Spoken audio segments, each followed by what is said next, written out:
다시 시작하는 심투윤 22번째 시간 한번 따라합시다. 바라봄의 사명. 낮 시간은 구할 때와 맡길 때 우리가 알아야 한다 말씀을 드렸습니다.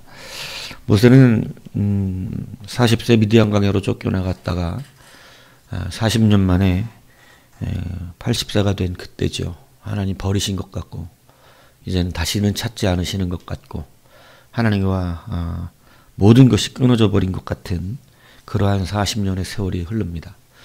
사람 하나 돌로 태워 죽였다는 그러한 죄로 그는 40년 동안 하나님께서 그와 만나주시지도 않고 그와 동행하지도 않는 그러한 흑암과 같은 시간을 보내버렸습니다. 그렇게 80이 되었을 때 그는 여전히 애국과 이스라엘 백성에 대한 트라우마가 남아 있었습니다. 그 트라우마가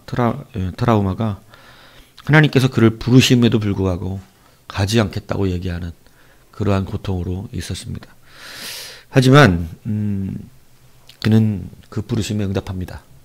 그래서 그 자리에 나아가고 그 시간이 결코 헛된 시간이 아니었음에 대하여 하나님은 그의 인생 가운데 증거해 주십니다. 그 40년 동안 광야를 돌아다니는 시간 동안에 모세만큼 감당해낼 수 있던 사람은 없습니다. 하나님은 모든 이 광야의 고통과 사망의 골짜기로부터 이스라엘을 지켜내십니다. 그런데 문제는 하나님으로부터 지킬 자가 필요했던 것이죠. 하나님은 하나님의 공의에 따라 진노를 쏟아내시는 것이 하나님의 공의이기 때문에 그 공의를 받아낼 자가 필요한 것이었습니다. 그래서 모세를 가장 온유한 자로 만드셨고 그 온유한 자가 되었던 모세는 모든 광야길을 알았지만 그 무엇보다도 하나님 앞에 백성을 위하여 엎드려낼 수 있는 목회자였습니다. 그렇기 때문에 그는 그 광야 40년이 모세가 아니었다면 하나님은 다른 거로부터 다 지켜주셨을 텐데 아마 하나님의 진노의 불이 모든 이스라엘을 자기의 제명에 살지 못하게 불살러 버렸을 수도 있다는 것이지요. 왜냐하면 성경엔 여러 번 하나님께서 이스라엘을 진멸시키겠다고 하시는 장면이 나옵니다. 근데 그때마다 하나님을 막았던 사람이 누굽니까? 바로 모세입니다. 하나님은 자기를 막을 자를 세워놓고 백성을 이끌어 가시죠. 그 모세는 나중에 그들 모세와 같은 선지자적 예표로서 예수 그리스도가 하나님 사이에 중보자로 서시는 놀라운 역사를 허락하신 것입니다. 그래서 하나님이 진노를 어디다 쏟아내냐면 바로 우리가 아닌 예수 그리스도께 그 진노를 다 쏟아버리신 것입니다. 바로 이 자리에 앉아있는 여러분 한 사람 한 사람이 받아야 될 죄의 진노와 그 고통과 지옥의 참상을 예수 그리스도께 쏟아버리셨음을 여러분 잊지 아니하시기 바랍니다. 그래서 모세는 미디안 광야 40년 생활했던 사람이지만 하나님께서 그를 부르실 때 하고 싶지 않았지만 그것을 맡아서 감당했던 사람이었고 이제는 그가 40년 광야 생활을 하고 120살이 되어 그가 스스로를 고백하기를 그 기력이 쇠하지 아니했다고 성경이 증언하는 것처럼 눈도 멀지 않았고 몸의 건강함도 충만했습니다. 아직도 그는 기력이 남아 있었지만 그는 자기가 직접 가나안의 백성을 이끌고 들어가겠노라고 하나님 앞에 요구하고 기도했습니다. 그런지만 하나님은 그에게 요단을 건널 수 없다 말씀하십니다. 요단을 건널 수 없는 모세의 연약함도 있었고 또 모세가 고백하는 것처럼 이스라엘의 죄가 함께 건너지 못하게 하는 사실은 공동체적 책임을 같이 물리고 계신 그러한 의미도 있었습니다. 그러나 무엇보다도 중요한 것은 이제 사실은 우리의 사역은 맞는 것도 있지만 믿음으로 맡아서 이루어내야 되는 내가 그래서 불모지 같은 땅에 믿음으로 들어가서 감당해야 되는 경우도 있지만 풍요롭고 풍성한 그때에 기꺼이 그것을 내려놓고 나와야 되는 그러한 경우도 있다는 사실을 성경은 말씀하고 있는 것입니다. 그래서 여러분 믿음으로 우리는 전진만 해 나가는 것이 아니에요. 믿음으로 모든 사람이 높이만 올라가고 믿음으로 모든 사람이 성공만 하고 믿음으로 모든 사람이 다 좋은 결과만 나타낸다면 여러분 그 믿음은 반쪽짜리 믿음밖에 되지 않는 것입니다. 그래서 어떤 사람은 믿음으로 여러분 맡겨야 하는 것이죠. 그래서 성경은 정말 중요하게 여기는 우리의 믿음의 한 방편이 뭐라 그러는 것이냐면 믿음을 통해서 맡기도 하지만 믿음을 통하여 맡기기도 해야 한다는 사실을 말씀하고 있다는 것입니다.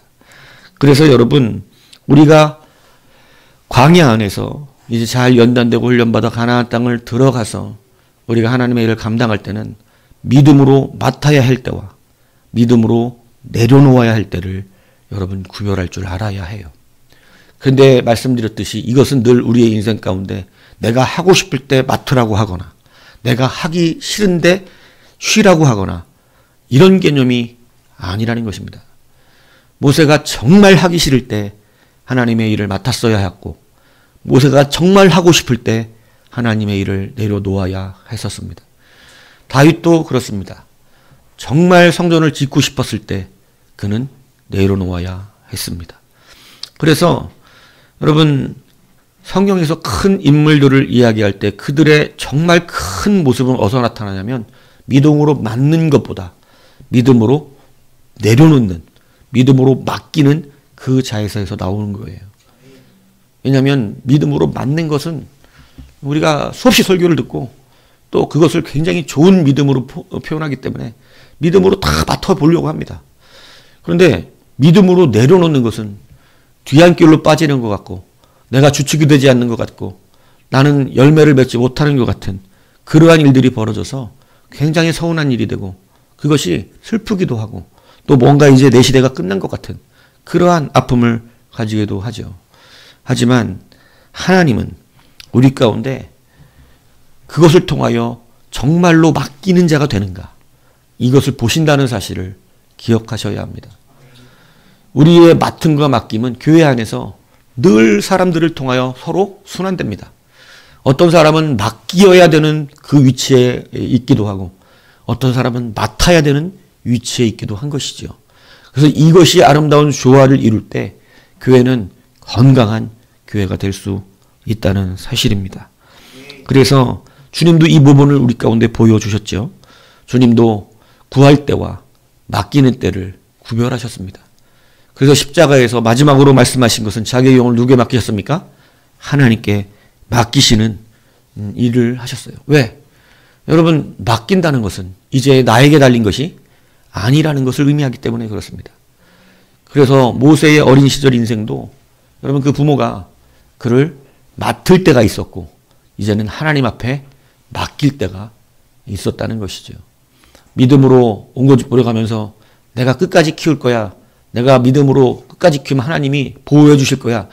여러분 이게 믿음이 아니다. 이 얘기를 하고 있는 것입니다. 믿음은 어떤 때는 오히려 맡기는 것이 큽니다. 내가 키운다는 믿음보다도 하나님 앞에 맡겨드리는 태바의 신앙을 가지고 그 어떻게 될지 모르는 나일강가 그 거기서다가 그 이 갈대상자를 띄워놓는 그것은 여러분 상상하고 무엇이 벌어질지 알지 못하는 순간 아닙니까? 그냥 거기서 아이가 죽을 수도 있는 문제잖아요. 그런데 그 맡김의 믿음이 여러분 기가 막힌 타이밍에 여러분 바로의 공주가 나와 그 아이를 자기로 양자잡는 놀라운 역사, 이제 하나님이 맡으셨다는 것을 확실히 보여주는 이 놀라운 은혜가 일어나게 된 것입니다. 그러므로 여러분 우리의 신앙이 이제는 다시 균형을 잡아야 되는 것, 하나만 보는 것이 아니라는 거예요. 하나만. 균형이 잡혀서 모든 것을 볼 줄 알고 그 안에서 우리는 정상적인 믿음의 균형을 잡아가야 되는 것이에요. 그래서 자기가 생각할 때는 하나님 앞에 충성스럽게 하는 것이라고 생각하지만 여러분 그것이 사역을 망치는 일도 굉장히 많은 것입니다. 왜냐하면 내려놓지를 않아요. 지금은 그렇게 할 때가 아니라는 거죠. 그래서 우리는 오늘 말씀을 통해서 맡을 때와 그리고 맡겨야 될 때를 기억해야 됩니다. 근데 맡겨야 될 때에는 왜 아무나 그냥 인수인계가 맡기는 게 아니라고 제가 말씀을 드렸습니다. 맡기는 것은 그 심령이 어떠해야 된다는 거예요? 진정이 있어서 그것에 대한 큰 마음이 있으니 진리와 함께 같이 동참되어지는 심령이 그 안에 있어야 하는 것이에요. 그 사람이 그 일을 진짜로 했다는 증거예요. 진짜로 그 사역을 사랑하고 하나님을 사랑했기 때문에 비록 내가 하지 못하더라도 내 대신 맞는 그 사람이 어떻게 해야 됩니까? 그 사역에 대해 성공해야 되고 그 사역에 대해 하나님 앞에서 잘 쓰임 받는 것이 정말로 기쁨이 되어지는 것이죠. 근데 여러분, 인간의 시기와 질투의 미움들은 여러분 이게 쉽지 않은 것이에요. 그래서 시기하게 되고 질투하게 되고 이런 일들이 교회 안에 비일비재하게 일어나게 된다라고 하는 것입니다. 그래서 우리는 여러분 내려놓을 수 있는 신앙이 안 되면 크게 쓰임 받을 수가 없어요. 맡길 수 있는 믿음이 되지 않으면 우리는 진짜 열매를 구경할 수가 없어요. 그래서 맡길 수 있는 것, 맡긴다는 것은 정말로 그 일을 자기가 사랑했다는 것이죠. 그래서 다윗이 성전을 짓겠다고 수많은 걸 준비했지만 하나님의 대답은 너는 지을 수 없다는 것입니다. 전쟁 하나님의 명령으로 다 치른 것이었습니다. 그런데 그 전쟁 많이 해서 안 된다는 거예요. 그리고 아들이 대신 지을 거라는 것입니다. 여러분 이렇게 되면 낙담스럽겠죠. 왜 내가 하나님의 성전이 열매와 같이 느껴질까? 다윗은 아마 특히 더 그랬을 것입니다. 그 성전을 짓는 것이 자기의 인생의 정말 최종적인 목표가 되고 그것이 얼마나 자기에게 기쁨이. 여러분 아시잖아요. 제가 여러분 성탄 때 보여드렸잖아요. 예. 법궤 하나 갖고 오는 다윗의 춤을. 예. 얼마나 거기에서 그가 법궤 앞에 왕된 신분을 가지고 여러분 바주춤 내려가도록 춤을 추는 그러한 열정이 그 안에 있었던 사람이에요. 그 법궤를 모시는 성전을 짓는 여러분 그러한 일을 얼마나 사모했겠습니까? 근데 자기를 안 시킨다고 하나님 그랬을 때 너 안 시킨다 너. 여러분 다윗이 자기 멋대로 인생 살았습니까? 그렇지 않아요. 그도 일생을 하나님께 붙잡혀서 여러분 하나님이 쓰시는 대로 흘러갔던 인생이었어요. 그런데 이제 와서 하지 말라는 것입니다. 이제 와서. 얼마나 마음이 상하겠어요. 그런데 여러분 마음 상하지 않고 더 뜨거워지더라는 것입니다. 더 뜨거운 심령이 안에 올라와서 어린 내 아들 솔로몬이 이 성전을 정성 없이 하나님의 사랑함 없이 지으면 어떡할까. 그리고 어려서 왜냐하면 이스라엘 자체 내에서 모든 성전을 지을 수 있는 물품들을 다 공급할 수가 없어요. 수많은 레바논의 백향목도 와야 되고 여러분 여러 나라에 있는 은금 필요한 모든 주석과 보물과 돌들이 와야 되는 것이에요. 그런데 어린 솔로몬이 그것들을 다 조달해서 성전을 지을 수 있을까? 이런 염려가 있으니까 그는 영적으로나 육적으로나 모든 것을 완벽하게 준비해 놓습니다. 그래서 여러분 그것으로 인하여 여러분 솔로몬은 성전을 지을 수 있었죠. 여러분 이게 맡김이라는 것이죠. 그래서 우리의 사역에 여러분 맡는 것도 사역이요, 맡기는 것도 사역이라는 사실을 여러분 잊지 아니하셔야 한다는 것이에요. 여러분 맨날 맡는 것만 사역으로 여러분 느끼니까 정작 맡아야 될 때는 못 한다 그러고, 그죠? 내려놔야 될 때는 또 안 내려온다 그러고, 이렇게 하는 사람들이 굉장히 많습니다. 그러나 여러분 가나안에 들어가서 그렇게 하면 여러분 우상 숭배가 되어지는 것이에요. 그래서 우리는 다시 이 마지막 주일을 보내면서 이제 이 말씀을 통해서 내려놓는 분별을 하실 수 있는 여러분이 되길 축복합니다. 아멘. 여러분 기꺼이 내려놓기도 해야 되는 것이에요. 그것이 균형 잡힌 신앙이라고 하는 것입니다. 세 번째 뭐냐? 여러분 우리는 행하는 것도 중요하지만 여러분 바라보는 것도 중요하다는 사실을 잊지 않으셔야 합니다. 특히 부모가 된 세대는요. 직접 행하는 것도 있겠지만 바라보는 사명이 굉장히 중요합니다. 오늘 본문의 27절에 보면 하나님께서는 모세에게 이렇게 말씀합니다. 너는 비스가 산 꼭대기에 올라가서 눈을 들어 동서남북을 바라보고 내 눈으로 그 땅을 바라보라. 너는 이 요단을 건너지 못할 것이다. 이렇게 말씀하시잖아요. 건너지는 못하지만 뭐는 하라는 거예요? 바라보라고 합니다. 동서남북을 바라보라. 여러분 이 말씀 들을 때 누가 기억납니까? 아브라함 기억나십니까? 여러분 아브라함에게 하나님께서 약속하십니다. 너는 어디를 바라보라고? 네, 동쪽과 서쪽과 남쪽과 북쪽을 바라보라 그래요. 그리고 뭐라 그러세요? 네가 밟는 그 땅을 내가 네게 주리라 그럽니다. 그래서 그가 하나님이 말씀하신 그 지역에서 모든 동서남북을 바라봅니다. 그 땅이 어느 땅이었을까요? 그게 가나안입니다. 그가 동서남북을 쫙 바라봤던 땅들이 바로 가나안이에요. 여러분, 그가 바라본 그 땅을 하나님은 그와 그의 후손에게 주신다고 약속을 하신 것이에요. 그가 개인적으로는 헤브론으로 갔지만 여러분, 그가 모든 곳을 바라본 건 가나안 전 지경이었어요. 여러분, 아브라함이 바라본 그 땅을 아브라함은 차지해서 산 적이 없습니다. 아브라함은 그렇게 강력하게 일어나지 못했어요. 그냥 헤브론에 살면서 그 한 지역에서 헤브론에 살면서도 여러분 아시죠? 아내가 죽었을 때 여러분 거기에서 이 아내의 굴을 어떻게 해요? 돈 주고 사지요. 내게 아니니까 사는 거예요. 네. 그렇기 때문에 여러분, 아브라함은 동서남북을 바라보고 밟은 땅을 헤브론에서는 살았지만 실질적으로 그 가나안을 다 차지해가지고 못 살았어요. 그는 열매를 받지 못했습니다. 그런데 이 아브라함의 믿음 안에 대표적인 믿음으로 이야기하는 가장 중요한 게 뭔지 아세요? 그게 바로 바라봄이에요. 바라봄의 영성. 아브라함은 성경 곳곳에서 그가 무엇을 했던 사람이라고 말하냐면 바라본 사람이라고 합니다. 바라본 사람. 첫 번째는 그래서 하나님께서 그에게 동쪽, 남쪽, 동쪽, 서쪽을 바라보라고 말씀하셨죠. 그걸 바라봅니다. 그런데 그때 또 바라봄을 표현한 사람이 있었습니다. 그게 바로 롯입니다. 롯은 창세기 13장 10절에 보면 눈을 들어 요단 지역을 바라본 즉 소알까지 물이 넉넉하다. 어디를 바라봤다고요? 요단 지역, 소알 땅. 여러분, 그곳을 바라봤다고 되어 있어요. 여러분, 내 조상이 어디를 바라봤느냐?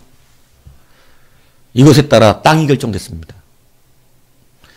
여러분, 부모 세대들이 무엇을 바라보는가? 여러분, 이 바라본의 사명을 잘 모르고 무조건 무언가 어디를 차지해내고 이루려고 하는 신앙들 때문에 여러분, 정직한 바라봄의 소망이 사라지는 거예요. 가정은 정직하게 바라볼 수 있는 눈이 필요합니다.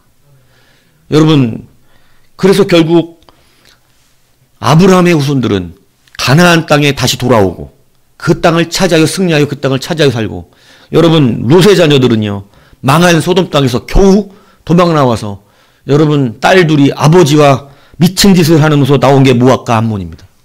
그리고 모압과 암몬은 여러분 완전히 우상숭배와 폐역함으로 하나님 앞에 심판의 땅으로 여러분 이 부름받게 돼요. 그래서 모압은 여호와의 총에 절대 들어올 수 없다고 하나님이 선포해버리십니다. 여러분, 내 조상이 무엇을 바라봤냐에 따라서 여러분 그 땅이 결정되어 버렸어요. 여러분, 우리는 지금 이 시간 다시 한번 깊이 있게 생각해야 되는 것이 뭐냐면, 여러분이 무언가 믿음을 바라고 뭔가 열심히 살기 이전에 여러분이 무엇을 바라보고 살고 있는가를 명확하게 해야 된다는 것입니다. 여러분, 가나안 입성의 1세대가 실패하고 40년 동안을 광야를 헤맸습니다. 40년을 광야를 헤맬 때 생각해 보세요. 땅이 한두 군데입니까? 모압, 에돔 땅도 있어요. 아람이나 미디안도 있어요. 동쪽으로 가면 바벨론도 있고요. 아브라함의 원래 고향인 갈대아 우르도 있습니다. 땅이 한두 군데예요? 40년을 방황하고 있어요. 정착할 땅이 없어서. 여러분, 땅이 바뀔 수 있을 수도 있는 거잖아요. 40년 방황하다가 여러분, 야, 우리, 야, 안 되겠다. 아이씨. 야, 뭐 가나안 못 들어가. 야, 우리 그냥 여기 저기라도 쳐들어가자. 우리 원래 아브라함의 고향인 갈대아 우르로 가자. 바벨론으로 가자. 미디안으로 가자. 아수르로 가자. 얘기할 수 있었겠어요? 없겠어요? 당연히 딴 데 가자고 할 수 있었어요. 40년이에요, 헤맨 시간이. 10년이면 여러분 강산도 변하는데 40년입니다. 갈 땅이 바뀌지 않는다는 게 웃기지 않습니까? 어떻게 40년 동안 한결같이 그들은 어디만 바라본가요? 여러분, 이게 누구 때문일까요? 모세가 한결같이 가나안만 바라봅니다. 한결같이 가나안을 바라보기는 거예요. 40년 동안 변함이 없어요.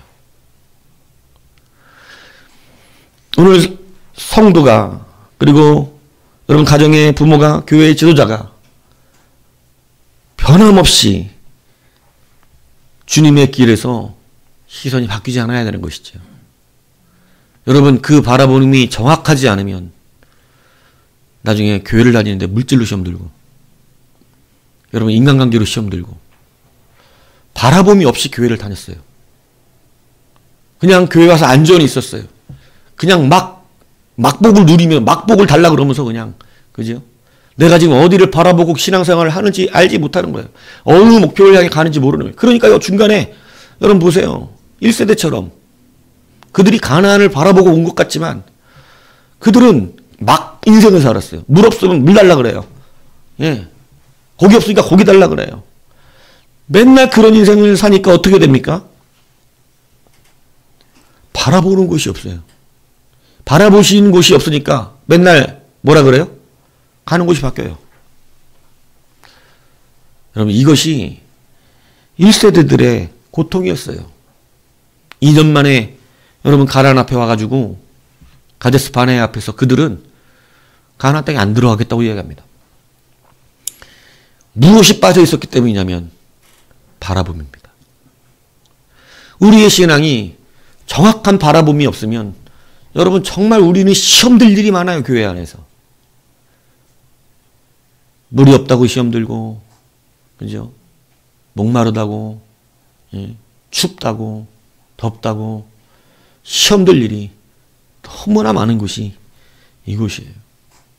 그래서 날마다 같은 곳을 바라보지 못하고 흔들리는 그러한 신앙생활을 하게 된다고 하는 것입니다. 여러분, 하나님은 모세에게 다시 가나안을 바라보라고 하십니다. 이제 여호수아가 들어가야 할 땅을 또다시 바라보라고 하시는 거예요. 여러분, 아브라함을 통해서 바라봤던 그 땅, 여러분 그 땅을 또 한결같이 여러분 모세를 통하여 바라보게 하십니다.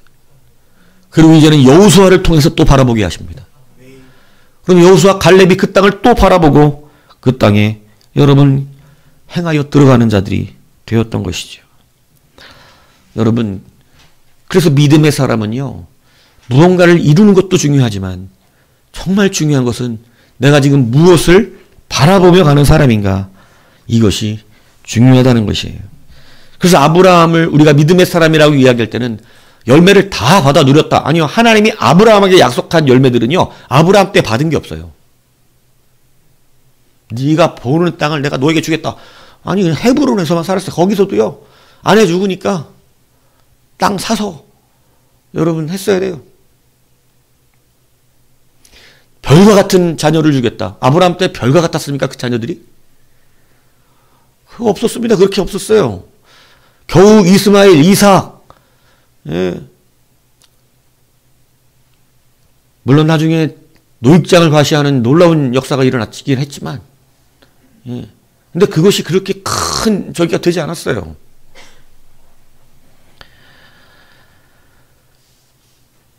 그때 모든 것을 받지 못했어요. 근데 그는 성경이 그를 증언할 때 그는 열매를 받았다 이렇게 말하지 않아요. 히브리서 11장 9장 10절에 보니까 믿음으로 그가, 아브라함 얘기입니다, 이방의 땅에 있는 같이 약속의 땅에 거류하여 동일한 약속을 유업으로 받은 이삭과 및 야곱과 더불어 장막에 거하였으니 이는 그가 하나님이 계획하시고 지으실 터가 있는 성을 바랐습니다. 하나님이 지으실 성을 바라보고 있었다. 내 때에 이것이 이루어지지 않아도 하나님께서 이루실 성을 바라보고 있었다. 이렇게 기억해요. 여러분, 예수님께서는 아브라함에 대해 이렇게 말씀하십니다. 너희 조상 아브라함은 나의 때 볼 것을 즐거워하다가 보고 기뻐하였느니라. 여러분, 아브라함은 늘 그리스도를 바라보고 있었다는 거예요. 그러니까 자기 때에 여러분 하나님이 약속하신 모든 것들을 자기 때 이루지 않았어요. 하나님 분명히 약속하셨거든요. 내가 너의 자손들을 별과 같이 너가 밟은 땅을 다 너에게 줄. 근데 아브라함 때문에 이 일들이 이루어지지 않아요. 너희가 내가 큰 민족을 이루게 하고, 아브라함 때문에 민족을 이루지 못했어요. 애굽에서 나올 때 민족을 이룹니다. 그때에 직접 받았던 약속은 하나도 없지만 아브라함이 하나님 앞에 믿음의 사람으로 부름받을 수 있었던 이유는 무엇이었냐면 바로 바라봄이에요. 마치 그것을 내가 받은 자와 같이 변함없는 그 놀라운 시선이 항상 그 자리에 머물더라는 거예요. 나 때에 가나안을 받지 못했지만 그가 가나안을 바라보고 있는 것은 변함이 없었다는 거예요. 그의 이삭과 야곱과 요셉도 어디를 바라보고 애굽에서 총리 생활했어요? 여러분, 가나안입니다. 참 놀랍죠. 애굽의 총리가 되었잖아요. 그럼 바뀔 만도 하잖아요. 여러분, 사회적 지위와 명망이 올라갔잖아요. 그런데 구질구질한 가나안 땅에 또 가야겠어요? 애굽 땅은 에덴 동산과 같이 여겨지는 땅이잖아요. 그런데 애굽의 총리식이라 된 사람이, 여러분, 애굽에도 수많은 민족이 있어요. 그래서 여러분, 우리가 알지만 여러분, 이 민족에 따라 왕조가 바뀌기도 하는 거예요. 그래서 왜 이스라엘 백성이 고난을 받았냐면 요셉을 알던 민족이 왕가에 있다가 거기가 반란으로 인해서 무너져버리고 새로운 민족이 왕조로 올라왔던 거예요. 그래서 요셉 이스라엘을 노예 부리는 것입니다. 자기랑 다른 민족이기 때문에. 근데 요셉이 애굽에서 총리가 되었을 때 그 왕가는 무너져버렸어요. 나중에. 그래서 여러분, 노예가 돼버린 거예요. 순식간에. 그 이스라엘 민족들이. 여러분, 이런 곳이 애굽이에요. 요셉도 자기의 민족으로 애굽의 왕이 될 수 있을까요? 없을까요? 네, 충분히 할 수 있습니다. 바뀔 법도 하죠. 그 바라봄이 바뀔 법도 합니다. 내가 애굽의 총리인데 이제 애굽 이 나라를 내가 차지해서 지금 내가 강력한 힘을 갖고 있는데 내가 새로운 우리 이스라엘 민족으로 이 애굽의 왕조를 만들어 봐야겠다. 가능하다니까요. 근데 그의 바라봄은 죽어서도 자기의 유고를 가나안에 갖고 가라 그럽니다.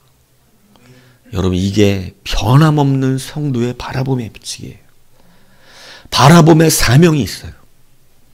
여러분, 하나님은 우리가 어느 위치, 어느 자리에 가든지 한결같은 바라봄을 가지고 우리의 신앙의 기준이 잡혀있기를 원하신다는 것을 기억하셔야 됩니다. 내 마음이 정확한 바라봄이 없으면 맨날 애굽에 갔다가 여러분 저기 갔다가 여기 갔다가 여기 갔다가 갈팡질팡 어디에 있을지 알지를 못해요. 뭐가 없기 때문이죠? 하나님 주신 바라봄이 없어요. 이 바라봄이 없으면 여러분 계속 광야 세대로 되는 게 아니라 출애굽 1세대 애굽의 잔재가 남아서 광야만 방황하고 있는, 어디로 갈지 몰라요.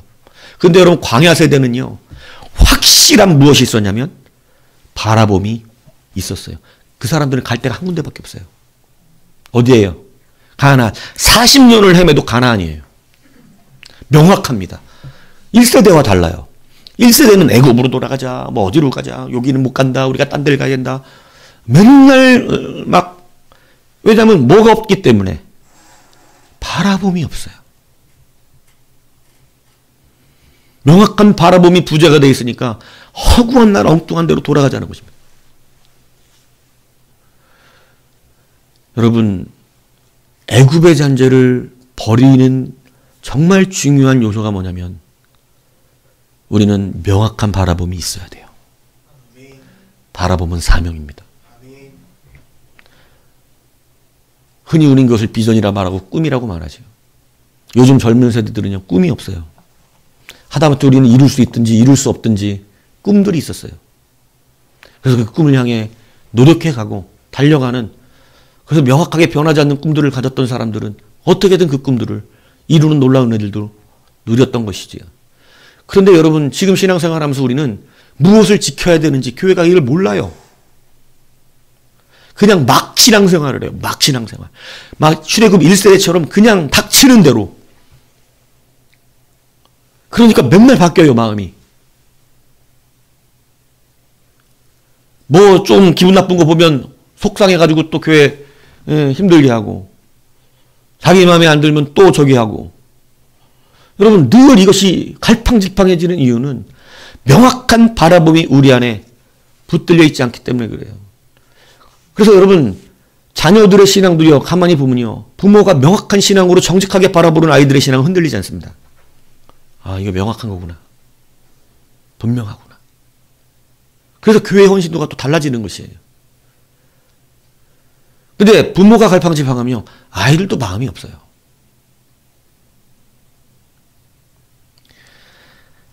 하나님은 모세에게 놀리려고 올라가서 보라고 한 게 아니에요.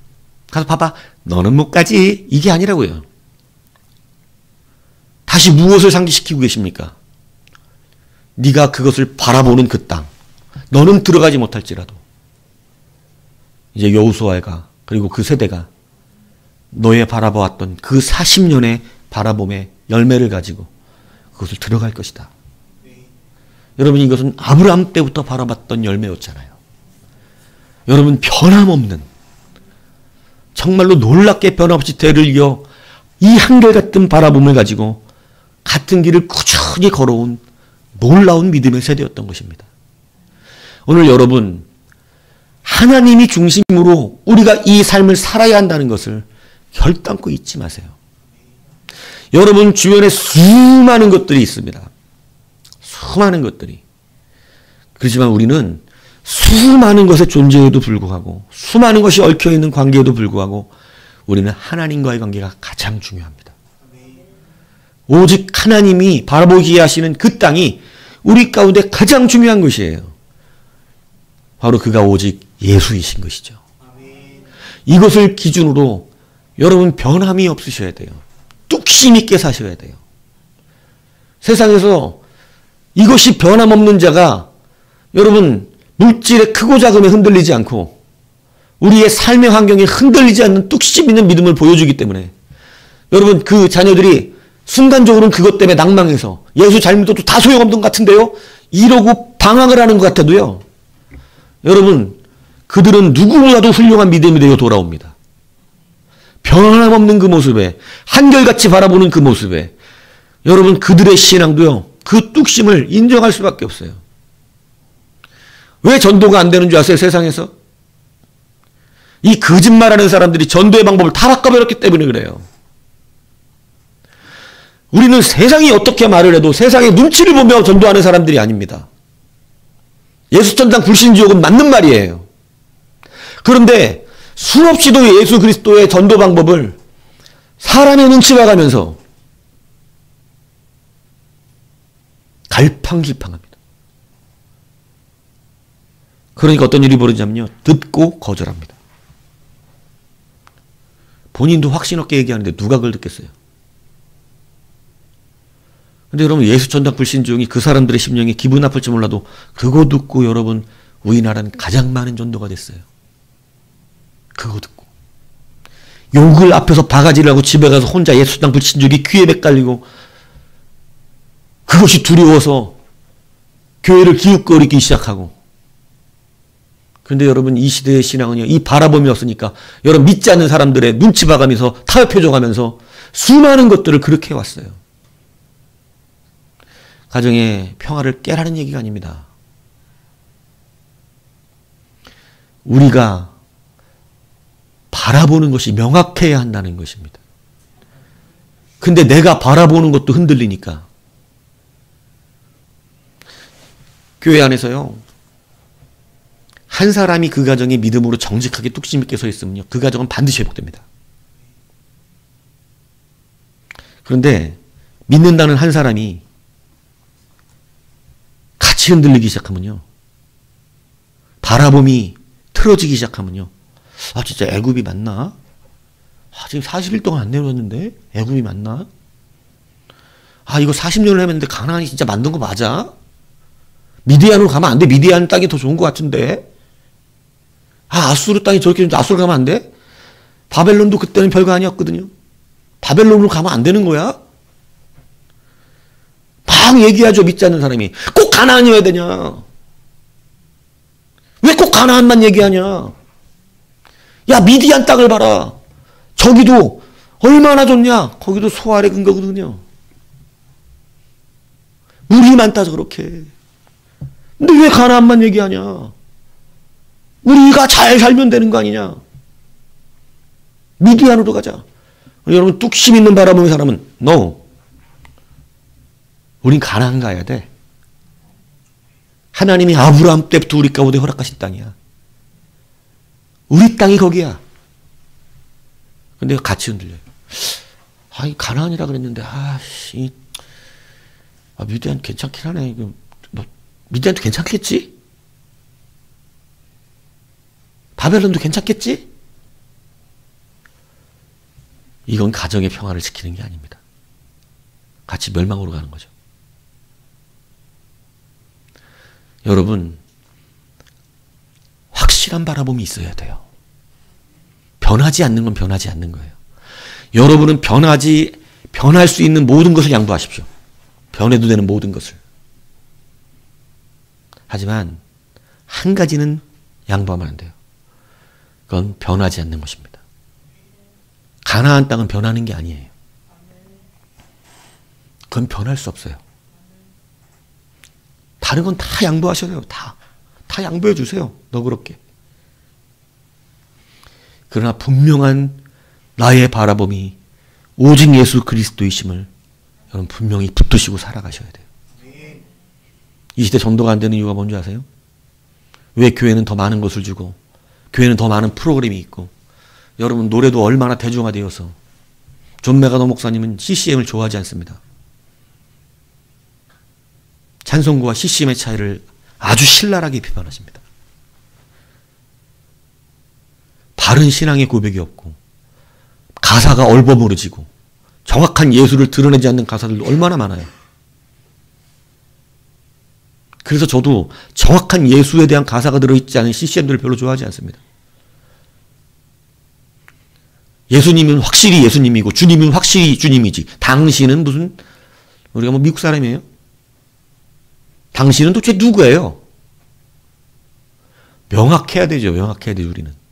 예수님은 예수님인 거예요. 근데요, 수많은 것들이 흐지부지하게 되었어요. 오히려 예수 전당 불신종 외칠 때보다 전도 안 됩니다. 이 시대가. 줄고 있죠. 바라봄이 틀어졌어요. 세상이 말하는 말에 속았어요. 좋은 걸로 하면 좋잖아. 제가 언젠가 설교했지만 좋은 걸로 해서 좋으면 여러분은 타락도 안 했습니다. 그걸로 해서 여러분이 좋아졌다면 저한테 붙이지도 않았습니다. 여러분 분명하지만 우리는 사람이에요. 전적 타락한. 자기들을 맹신하거나 가신하지 마십시오. 우리는 우리의 생각보다 더 약합니다. 여러분 분명하게 여러분 다시 이제 우리가 2025년 새로 첫 주를 다음 주를 맞이합니다. 제가 그래서 여러분들에게 농담 삼아 얘기한 것 같이 들릴지 모르지만 처음 보는 사람처럼 하겠다는 말은 이게 여러분 농담이 아니에요. 마치 처음 보는 분들처럼 정말로 새 것이 된 것처럼 이제 우리는 다시 시작할 수 있어야 합니다. 여러분 다시 명확하게 예수를 바라보십시다. 여러분 세상에서 우리 자녀들도 마찬가지예요. 섞이지 마세요. 그들과 어울리지 말라는 말이 아닙니다. 타협하는 믿음을 가지고 살지 마세요. 여러분은 하나님의 사람이에요. 여러분은 하나님이 예수 그리스도가 여러분을 위해 죽으셨고 여러분 말했잖아요. 모든 저주와 모든 분노를 하나님께서 자기 아들 예수 그리스도에게 쏟으셨다고. 그 분노와 저주는 여러분들이 받으셨을 거예요. 나와 여러분들이. 근데 그것을 예수님을 중간에 세워놓고 하나님이 그 모든 진노를 예수 그리스도께 쏟아부으셨어요. 십자가에서. 그런데 어떻게 타협을 합니까? 어떻게 내가 예수의 신앙을 세상과 범버려져서 이것도 아니고 저것도 아닌 사람들처럼 예배를 우습게 여기고 예배 안에 여러분 귀한 우리의 심령을 쏟아내지 아니하며 바른 신앙인으로서 세상에서 거절해야 될 것들을 거절하지 않는 이것은 우리가 받은 구원의 은혜의 경륜을요 너무 가볍게 여기는 것이에요. 사람에게 큰 은혜를 받아도 우리는 그 은혜 갚기 위해서 여러분 많은 노력을 하잖아요. 근데 하물며 우리가 받을 심판을 대신 받은 예수 그리스도를 바라보는 이 일에, 그래서 성경은 우리 가운데 오직 누구를 바라보라 그래요? 오직 예수를 바라보라고 가르치고 계신 것입니다. 이게 흔들림이 없어야 돼요. 평생에 대를 이은 여러분 흔들림 없는 이 바라봄이 얼마나 큰 사명인지를 아셔야 됩니다. 그냥 휙 보고 오라는 말을 하는 것이 아니에요. 거기에 나의 모든 소망이 있다는 것이에요. 정말로 누가 와서 무슨 짓을 또 바뀌지 않는 그 신앙. 이게 출애굽 1세대와 광야 세대의 차이였어요. 광야 세대는 이 갈 곳이 저기 요단을 건너는 길밖에 없는 거야. 자기네가 배우고 들은 게 그거밖에 없어. 우린 요단을 건넌다. 근데 여러분 출애굽 1세대는요. 너무 많은 것과 타협되어 왔어요. 하나님과 부추랑 타협하고 참외랑 타협하고 메추라기랑 타협하고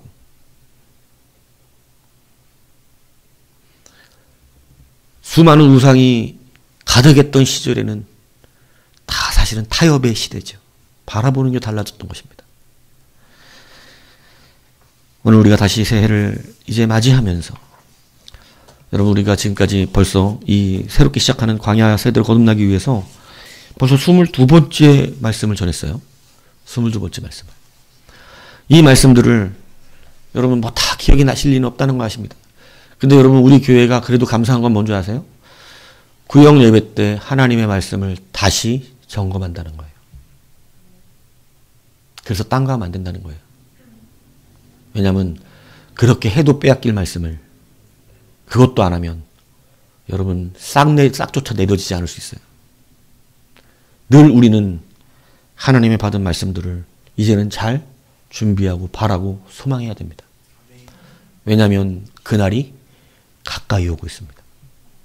모르겠어요. 수많은 세상에 있는 선지자들이 다 진짜 선지자인지 모르겠습니다만 저는 하나님이 언제 온다고 말씀을 나눠주셨어요. 근데 제가 경험한 바 모든 저의 영적인 체험에서는 이제 곧 오시는구나. 예, 충분히 경험했습니다. 그런데 요즘 보니까 뭐 세상에서 뭐 자기들 나름대로 선지자라고 하시는 분들 계시더라고요. 예. 근데 그분들 다 동일한 얘기하는 거예요. 주님께서 이제 곧 오신다는 것입니다. 곧 오신다는 거예요. 여러분 준비하셔야 됩니다. 이제는 하나님을 바라보십시오. 저는 여러분이 저와 함께 하늘나라의 백성이 되기를 구합니다. 그날에 누구는 염소의 자리에 가고 누구는 양의 자리에 서는 이런 참혹한 아픔이 없길 바랍니다.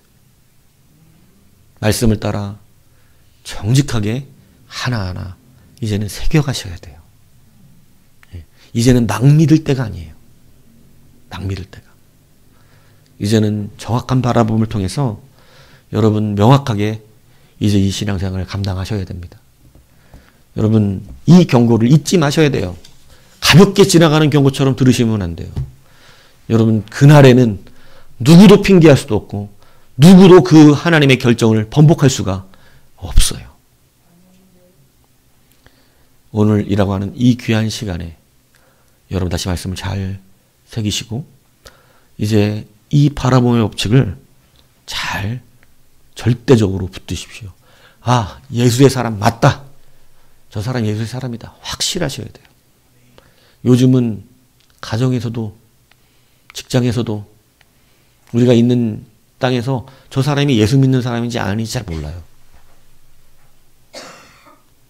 안 드러내기 때문에. 그러니까 예수 믿는 사람이라는 것이 전도의 시작인데 내가 예수 믿는 사람이라는 게 드러난 것이 전도의 시작인데 그것조차 안 됩니다. 그리고 가끔 기도하는 거 들키면 교회 다녀? 그러면 나 예수쟁이에요. 왜 이렇게 말 못해요? 엄마가 다녀. 제가 바깥에서 만나시는 분들, 남자들 교회 다니는 것 같이 얘기해서 교회 다니세요 그러면요. 아, 예, 우리 아내가 다녀요 이래요. 근데 나중에 가만히 보니까 자기 다니는 거야, 교회. 근데 목사 앞에서도 그거를 왜 말 못합니까? 왜 그런 줄 아세요? 목사 앞에서 나 교회 다닌다고 말 못하는 이유? 저한테 저 집사입니다라고 고백한 사람이 딱 한 사람밖에 없어. 그렇게 많은 사람 만났는데. 그 고백한 사람은 팔에 문신이 아직 있어. 완전 건달 같아. 근데 목사님이세요? 팔에 잔뜩 문신이 넣어가지고 저 집사입니다. 그래서 처음 세상에서 교회 같은 분위기. 아, 그래요? 이 집사님은 뭐 나이가 어떻게 나보다 어려. 우리 쉬워지잖아 또.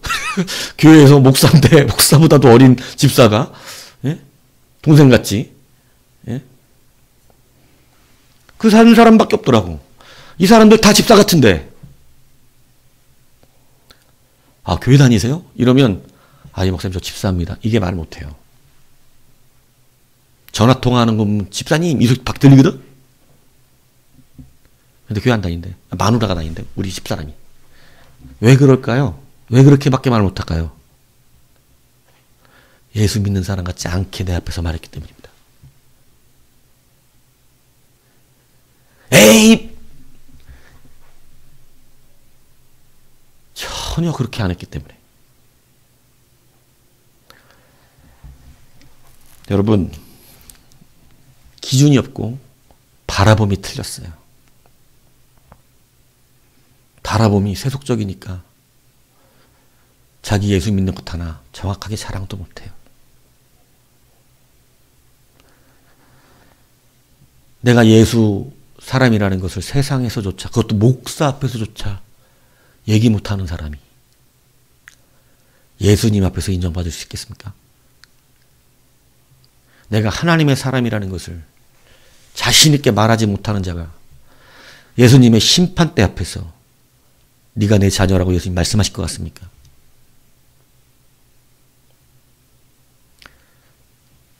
여러분, 그럴 수가 없겠죠. 2025년 우리는 준비하시고 여러분이 잘 살고 못 살고 내가 예수 믿는 자 답든지 안 답든지 우리 하나님은 그것을 묻고 계신 게 아닙니다. 우리 하나님이 유일하게 물으시는 것은 우리의 죄가 아니에요. 하나님이 우리에게 묻고 계신 것은 네가 지금 아버지라 누구를 부르고 있냐는 것입니다. 네가 그런 삶 속에서도 세상 사람들 앞에서 나를 아버지라 인정하느냐는 거예요. 너의 유일한 구원자가 나 예수인지를 고백하고 있느냐는 것입니다. 어떠한 삶을 살았을지라도 내가 하나님의 사람이라는 것이 온전하게 바라봐지고 고백되는 그 영혼. 하나님은 그 안에 자식이라는 것을 부인하지 않으십니다. 어떤 자녀가 사고를 치고 경찰서에 있다고 저 새끼는 내 자식 아닌데요? 이러고 나가겠어요. 조카가 끌려가도 가서 같은 핏줄임을 이야기하는데 심지어 우리 아버지가 너는 죄 지어서 내 아들이 아니야. 우리 아버지는 그 죄의 문제를 그리스도께 쏟아내셨다고요. 이제는 명확하셔야 됩니다. 확실하게 바라보시고 그 길을 걸어가십시오. 예수인답게. 예수인다운 것은 물론 거룩하고 깨끗하고 착하고 모든 것에 모범이 되게 살면 더할 나위 없이 좋겠습니다. 모든 삶이 경건하면. 근데 가장 중요한 예수인의 삶은 그 하나님 아버지를 내 아버지로. 나는 이 모양이지만요. 예수님은 나를 위해 죽으신 분이고요. 나는 이 개망랑이지만요. 나 같은 개망랑이를 위해서 우리 주님이 죽어주셨거든요. 그래서 저는 하나님의 자녀랍니다. 주님이 원하시는 바라봄이죠. 오늘 이 귀한 바라봄이 이제 새 해를 여는 우리에게 명확해지기를 축복합니다. 분명하셔야 됩니다. 이것 때문에 사람이 변화됩니다. 이것 때문에 주변의 사람이 명확한 곳을 바라보는 그를 따라 같은 곳을 바라보게 되어지는 것입니다. 그래서 이 귀한 신앙으로 2024년 마지막 우리가 주일 예배를 주 앞에 올려드렸습니다. 한 해의 이 예배가 이제 마감이 되는 날입니다. 돌아보면 얼마만큼 우리가 정성을 들였는지, 얼마만큼 말씀 앞에 순종했는지 우리는 고민스럽기도 하지만 이제 여러분 분명한 오늘 이 말씀을 붙드세요. 여러분이 좀 부족했을지라도 하나님의 자녀인 것에 대해 변함이 없습니다. 그것을 자랑하셔도 됩니다. 부끄러운 인생을 살았어도 예수님이 나의 아버지인 것은 자랑하셔도 됩니다. 그들을 위해서 오신 분이고 그들을 위하여 죽으신 분이고 그들을 위하여 부활하신 분이심을 믿으셔서 다시 한번 여러분 교회가 교회다움을 잃은 것은 교회가 못돼서가 아니라 하나님이 나의 아버지임을 성도조차 부인하고 있기 때문인 것이에요.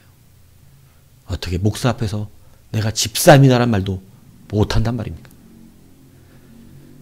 다시 우리 자녀를 특히 세상에서 시작되는 이 시간에 하나님의 자녀임이 드러나기를 원합니다. 저는 여러분보다 온전한 사람은 아닙니다. 근데 제가 가만히 이런 설교를 준비해서 보면 나는 하나님 앞에 온전치 않긴 했는데 노는 것도 좋아하고 세상에 군대 생활할 때도 참 별로 그렇게 대단한 믿음 아니었는데 한 가지가 분명했어요.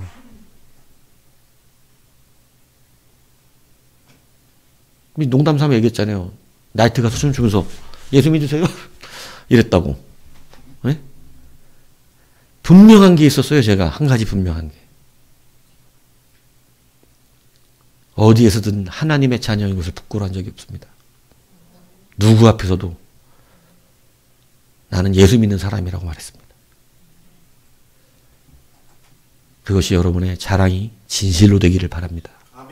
그래서 이 마지막 귀한 예배가 하나님께 받으시고 이 말씀이 실제가 돼서 여러분의 삶을 새롭게 하고 그 바라봄이 우리의 자녀와 미래와 모든 세대를 바꾼다는 너무나 강한 힘이라는 것. 아브라함이 바라본 그 땅이 다 이루어졌다는 것. 오늘 여러분이 그 영성을 갖고 바라봐야 한다는 것. 이것이 얼마나 중요한 것. 이거는 정말 중요한 사명이라는 것을 결단코 잊지 마시고 바라보시기 바라요. 저는 요즘 연예인들 시상할 때 원래 방송에서 그 하나님 얘기 못하게 하거든요. 근데 꿋꿋하게 하나님의 얘기를 하는 그 사람들을 보면 눈물이 나더라고요. 감사하다. 참 감사하다. 대상 받고 최수종 씨 뭐 상 받으면서 그죠? 막 울면서 하나님께 영광 올리시더라고요. 너무 멋지더라고요. 수많은 사람들이 그 안에서 하나님의 영광을 드러내더라고요. 참 감사해요. 저 사람들은 개의치 않는구나. 트럼프가 2024년 크리스마스 여러분 연설하면서 난 도대체 이 사람이 정치적인 발언을 하는 대통령인지 목사인지 구분이 안 가는 분이 거리낌이 없어요. 정치인들은 그렇게 눈치 안 받고 안 되거든요. 거리낌이 없어요. 나의 왕은 예수입니다. 여러분의 각 가정마다 성경이 다시 돌아가야 됩니다. 그럼 얼마나 당당하게 말하고 나는 트랜스젠더를 다 몰아낼 것입니다. 동성애는 하나님 뜻이 아닙니다. 우리 미국은 하나님의 뜻대로 서야 됩니다. 이건 뭐 목사야. 무슨 설교야. 그냥 그 사람의 정치적 바람은 다 설교야. 너무 명확해요. 바라봄이 확실해요. 수많은 공격을 받을 이야기인데 당당하게 돌파합니다. 눈 하나 깜짝을 안 해요. 눈 하나 깜짝을. 다 홀리데이라고 외칠 때 메리 크리스마스라고 외치더라고. 감격이죠. 자기의 왕은 오직 예수라고. 여러분 분명하게 그 높은 권위에 있는 사람도 부끄러워하지 않습니다. 자랑합니다. 오히려 자랑합니다. 나를 살리신 예수라고. 확실하게 쓰시기를 다시 한번 주님의 이름으로 부탁하며 축복합니다.